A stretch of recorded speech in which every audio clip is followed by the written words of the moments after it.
como dizer para acalentar as pessoas que somos imortais? Tem alguma coisa assim na Bíblia?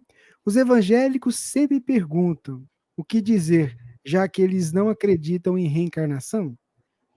Tem dois conceitos aí, imortalidade e reencarnação no final. Ela inicia a pergunta falando de imortalidade e termina falando de reencarnação. Sobre a questão da imortalidade na Bíblia, o que é que nós temos de mais claro sobre isso?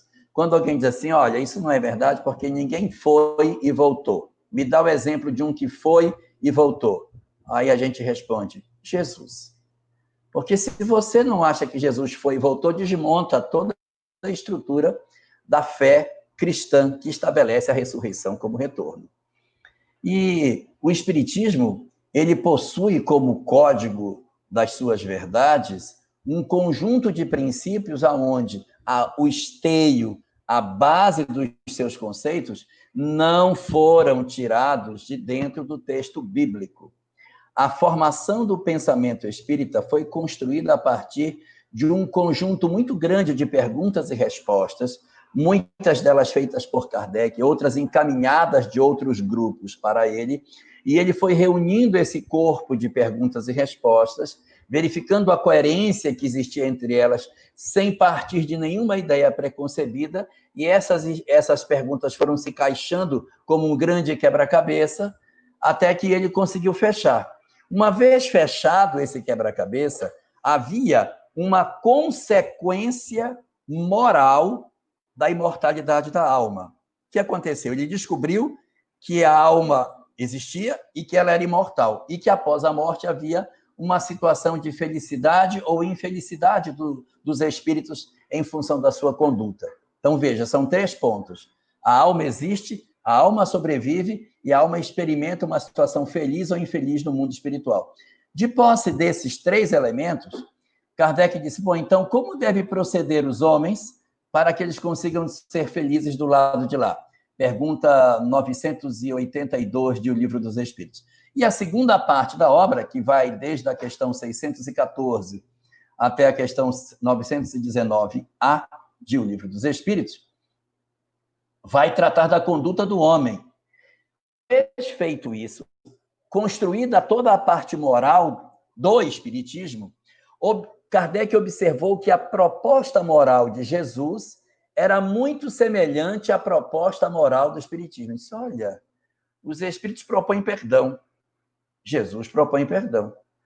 Olha, os Espíritos propõem amor ao próximo, aqui propõe também. Indulgência, olha só, paciência. Ele começou a ver que as virtudes que os Espíritos apontavam como importantes para o processo de transformação do indivíduo eram muito semelhantes com aquelas que estavam propostas na moral que o Cristo apresentava no texto bíblico. Aí que fez ele? Escreve uma obra chamada A Imitação da Moral do Evangelho. Então, esse livro, que depois virou o Evangelho segundo o Espiritismo, ele vai tentar mostrar a coerência que existe entre a moral espírita, que já existia, que era pré-existente a esse livro, e o Evangelho bíblico. Olha como parece, olha como essas mensagens são semelhantes. Então, os espíritas vão ao texto bíblico buscar o conteúdo moral que está lá, porque é isso que nos importa. Porque nós temos um corpo de doutrina que ele é independente do texto bíblico. Senão, daqui a pouco a gente está estudando Adão e Eva, está estudando a serpente, o dilúvio, e todas as questões que estão no Antigo Testamento, mas que não constituem artigo de fé espírita. Muitas pessoas dizem assim, poxa, mas a reencarnação ela não está no texto bíblico. Mas existem muitas coisas que também não estão, e nem por isso elas deixam de ser verdadeiras. Os livros religiosos, eles são escritos exatamente em função das características de cada povo. Se você pegar os 5 livros de Moisés, desde o Gênesis até o livro de Deuteronômio, que são os 5 primeiros, não existe nem alma. Nem alma existe. Só fala da vida terrena, como se a vida do homem fosse unicamente esse espaço aqui, uniexistencial que a gente tem. Nós só vamos encontrar comunicabilidade dos espíritos, mais para frente, no livro de Reis, quando tem a visita do rei Saul para conversar com o espírito Samuel, estava desencarnado, ele pede para que uma médium incorpore para que ele possa conversar com ele. Então, isso são fenômenos que vão acontecendo depois. E a questão da reencarnação, ela está, de certa maneira, posta de forma subliminar dentro do texto bíblico. Muitas vezes as pessoas evocam a ideia de que quer saber se tem vida após a morte? Então, me explique a passagem de Samuel. O que foi que houve quando Samuel teve no livro de Reis, capítulo 28, se não me engano, 1 Reis, quando o rei Saul conversa com Samuel, o espírito, para saber sobre o futuro da batalha que ele iria passar.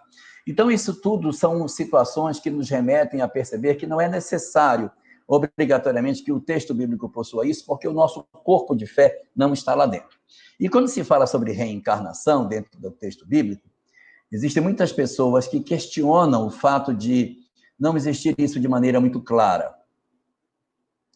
E aí os espíritas costumam trazer uma passagem que é a passagem de Nicodemos, que está no Evangelho de João, no seu capítulo 3º, aquela passagem de ninguém poderá ver o reino dos céus se não nascer de novo, etc, etc.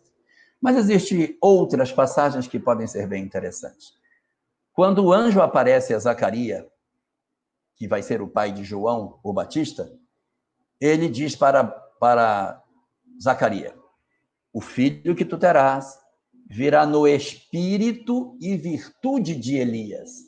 Quando ele vem no espírito e virtude de Elias, significa que ele vem dentro do psiquismo daquilo que Elias levantava como verdade.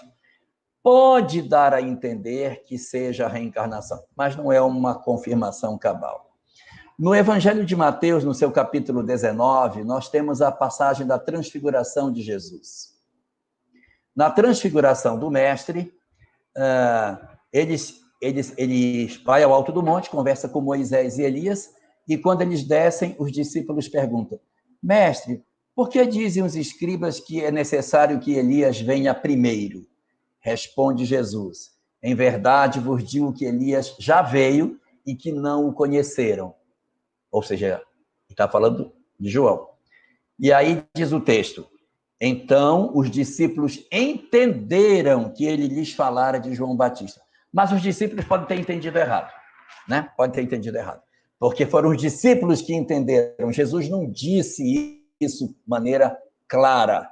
Ele teria, para que a gente dissesse que tem reencarnação, dizer de maneira clara. Só que a palavra reencarnação não existia na época. Ele deveria ter que encontrar algum outro instrumento para poder dizer isso. Ele teria para poder dizer que João Batista era a reencarnação de Elias, ele tinha que ter uma maneira clara de dizer, que não fosse essa. E talvez a chave dessa pergunta esteja no capítulo 11, versículo 14 do Evangelho de Marcos, aonde Jesus, virando-se para os que estavam ao seu redor, diz: e se quiseres saber quem é João, eu vos digo, ele mesmo é Elias que devia vir.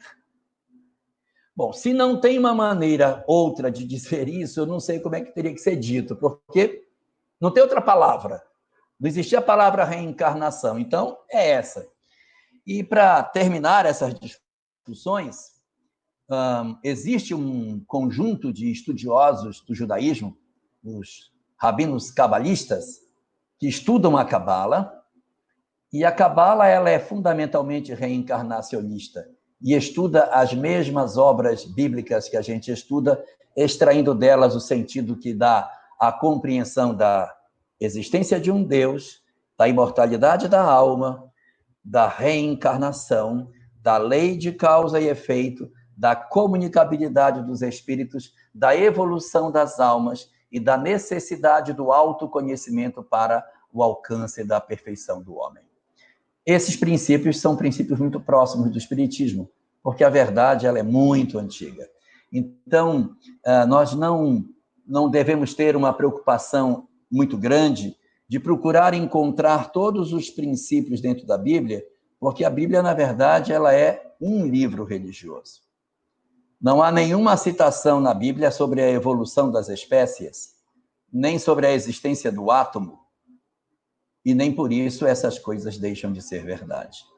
Nossas verdades estão depositadas nas obras de Allan Kardec.